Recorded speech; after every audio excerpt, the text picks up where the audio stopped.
Αυτό είναι το Xbox Original, είναι η πρώτη κονσόλα της Microsoft και στη γενιά της φορούσε το καλύτερο hardware από τους αντιπάλους της.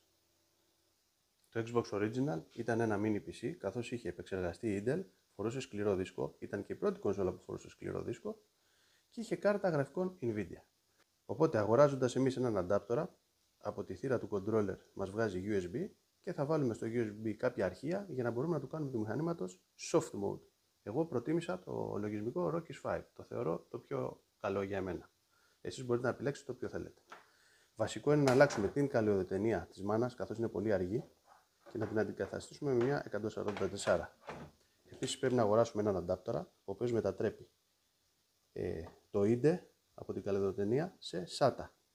Γιατί τώρα να βάλετε πάλι ένα σκληρό IDE είναι πολύ αργό, τα φορτώματα είναι μεγάλα. Θεωρώ ότι ένας SATA ή ένας SSD είναι η καλύτερη λύση. Δηλαδή θα το αναστήσει το μηχάνημα. Μετά τη διαδικασία του soft mode, πάμε να δούμε πώς έχει γίνει το μηχάνημα. Όπως βλέπετε εδώ μπορούμε να περάσουμε διάφορες εφαρμογές.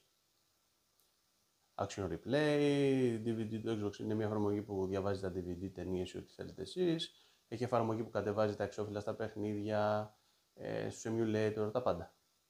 Πάμε πίσω. Εδώ βλέπετε έχουμε τους emulator, τους έχουμε περάσει. Έχει για Neo Geo, Nintendo, MAME, Sega Genesis, Sega Game Gear, Super Nintendo και τα τρέχει και πολύ καλά. Εδώ πέρα είναι τα παιχνίδια μας. Όπως βλέπετε είναι περασμένα με τα εξώφυλλά τους.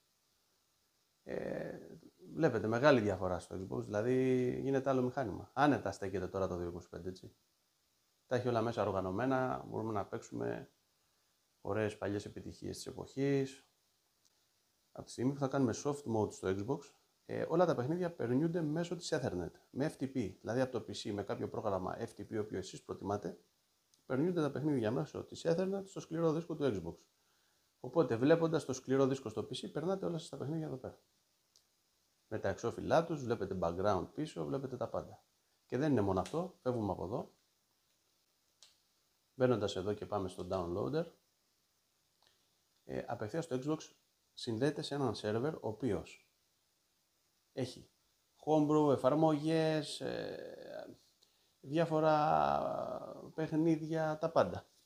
Ας πούμε, αν μπούμε εδώ πέρα που είναι τα homebrew, θα δούμε Afterburner από το arcade, κάποιο μπιλιάρδο, Alien vs Predator είχε βγει και στο PC αυτό κάποτε. Πάμε παρακάτω, θα δούμε Half-Life, κλασικό παιχνίδι. Θα δούμε Outrun και τις δύο εκδόσεις, την παλιά και την πιο καινούργια. Puzzle Dragoon από το Sega Saturn είναι μια έκδοση που είχε βγει στο Xbox.